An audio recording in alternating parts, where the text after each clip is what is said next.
Hello，大家好，又係我哋幸福聯盟，我係 Tina，我係 Priscilla。今日我哋咧就想講下最近溫哥華發生嘅事嘅，係咩嘢？就係咧啱啱我哋落咗一場大雪，雪地裏邊究竟我哋應唔應該返工咧？係啦，呢個就係我哋今日想討論嘅議題啦。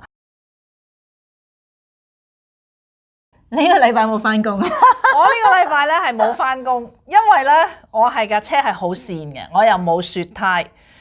咁所以咧，如果我一出街咧，應該唔係，其實我有一日係返咗嘅。OK。咁但係我就塞咗喺個位嗰度咯。我仲要個位咧係斜落嘅，即係頭向下嘅。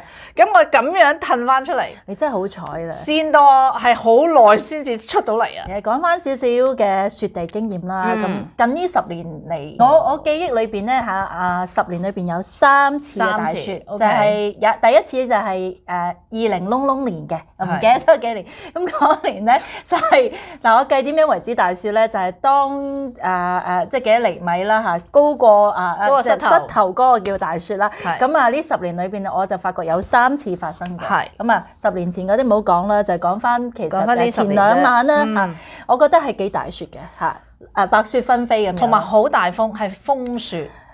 storm 頭先就講咧，出唔出到車翻工？係。咁你贊唔贊成翻工先？我覺得係唔應該嘅，因為咧據報道啦而家只係過咗3日到啦，就已經有超過咧2000宗咧係要報保險撞車㗎啦。咁你知我哋本身保險已經貴咧，你撞完車咧就會更貴。咁你即係你諗下，你一日翻工你當你除翻開個日薪係幾多錢？但係你無啦啦撞咗之後咧，你可能咧就要加咗幾千蚊保險，咁得不償失咯。我就兩睇咧，就覺得真係人命關天啦。第一就咁，第二就係咧，當喺雪地裏邊學咗啲嘢咧，就係點樣去揀胎啊。咁啊，今日咧就飲茶嘅時間又同一啲嘅 auntie 咧傾緊咧，點樣去揀一條啱嘅胎？你有冇啲嘅idea 咧？唔知啊，因為嗱，我成日覺得如果你換咗雪胎嘅好啦，但係咧成日都係換咗嗰年之後咧就冇落雪噶嘛，咁你就無啦啦又好似用咗佢咯喎，咁你知你啲雪胎用得多咧，咪又話冇咗嗰個力嘅，即係冇咗個作用啊。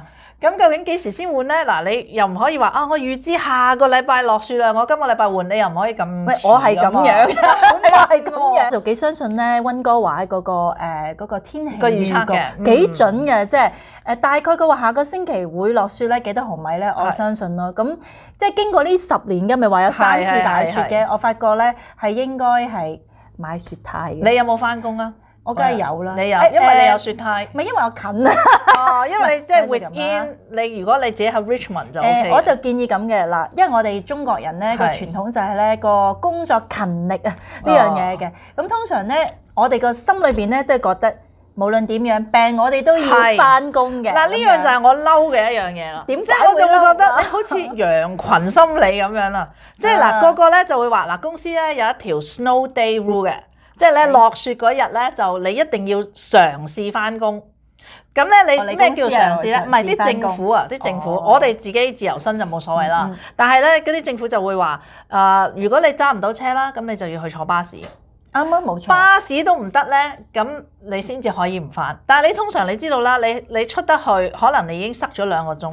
你塞完2個鐘返到公司，你跟住又塞返2個鐘返屋企喎。咁又個意外嘅機會又大啲啦，咁所以即係我又會覺得，喂，咁你放1日假都唔係咁差啫。不過咁樣啊，如果你每一個人都咁諗咧，成間公司就會吉咗㗎啦。咁我就喺中國人嘅心理上咧，咁啊講翻個心理上面嘅傳統咧，就係個 work ethic 嘅，即係無論點樣，我哋都要嘗試。咁啊嘗試有咩嘅程度咧？即係話你出咗車之後跣車啦，你先唔返啦，定係你出咗之後，發覺係個路面嘅環境唔應該出啦，咁呢個有一個界定咯。但係我覺得你自己都知㗎啦，即係譬如你話你當你住 Coquitlam 嘅，咁你肯定唔得啦，你又落斜路又剩咁樣。你睇下，你有冇睇到 Granville 街嗰條巴士龍啊？塞住晒啊！即係巴士都喐唔到啊！咁所以我覺得而家啲公司咧，佢所謂嘅彈性制度啦，屋企工作咧係啱嘅，有好多公司咧都可以。即係我見我啲客人咧，好多都話佢哋呢幾日咧都係喺屋企返工。但係如果你係做零售就唔得咯，就唔到 office 裏邊啦。有啲人就冇返啦，有啲人返啦。返咗去咧，你就見到佢咧喺個 Twitter 嗰度咧就喺啲雪度玩啊！咁其實即係佢又冇嘢做啦，因為你其他啲同事冇返工啊嘛。咁跟住咧，佢哋就會講啦，嗱，同埋如果你唔翻工嗰啲咧，你要自己攞假咯喎。咁咧，因為點解你要自己攞自己假咧？你又對嗰啲翻咗工嘅人唔公平喎。咁你成件事咧就好複雜啦，你又要講公平，咁又要講呢樣講嗰樣。我又睇下係你個工作嘅性質咯。咁樣當你得閒嘅時候咧，都係通常會病嘅。咁樣病嘅時候咧，我哋好希望睇醫生嘅，你就唔希望佢哋係放假啦。咁但係去到你會發覺咧，雪咧其實係冇影響啲人咧排隊係睇醫生嘅。或者嗰時間最好就係整頭髮咧，同埋係去幫襯牙醫。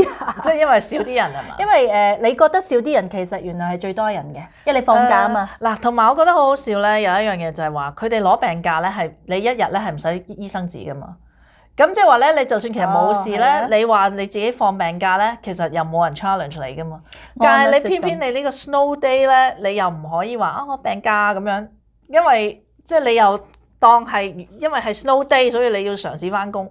咁其實你有陣時都明明係俾人哋咁樣放咗㗎啦啲假，咁點解喺一個咁惡劣嘅環境，你反而要逼人哋翻工咧？其實冇逼過嘅，你自己自願啫係嘛？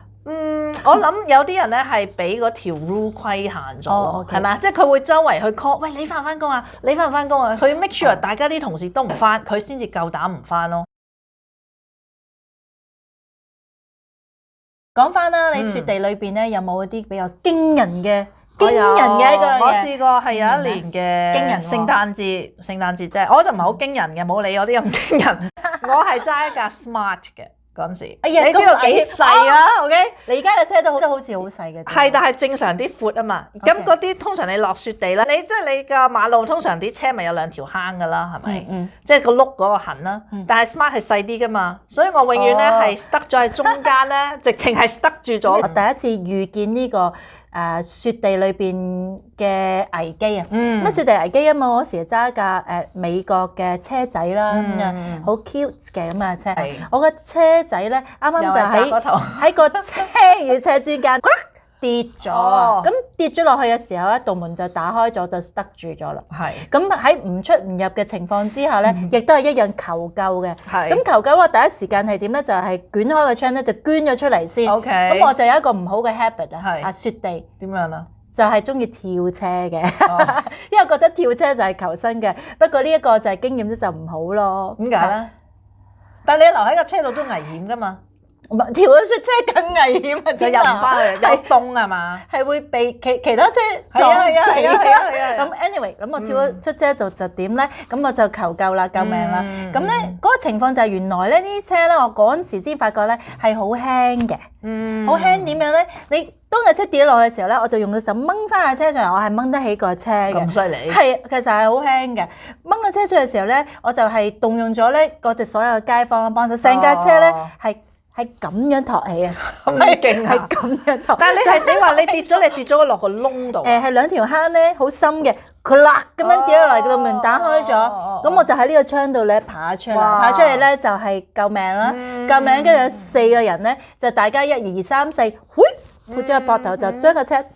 犀利嚇！咁就係冇啊！所以我嗰啲係好少遇過啊，即係都係有啲鄰居啊，或者啲街坊見到咧，咁就出嚟救我咯，推架車啊咁樣咯。但係我發覺即係呢個經驗就係咧，當時就係諗啊，我係4季即係4季胎啦咁樣。我發覺4季胎係好跣嘅，咁所以點解我為第二個錦囊就係咧？我覺得落雪當知道嘅時候咧，係適宜係應該換雪胎嘅。咁我嘅錦囊都係咧，即係以安全為準啦，盡量係知道交通消息啊，或者係個路面情況之下咧，去作出應該嘅決定啦，去翻工唔翻工。我一般都唔翻工嘅，我覺得大家都應該係可以揀。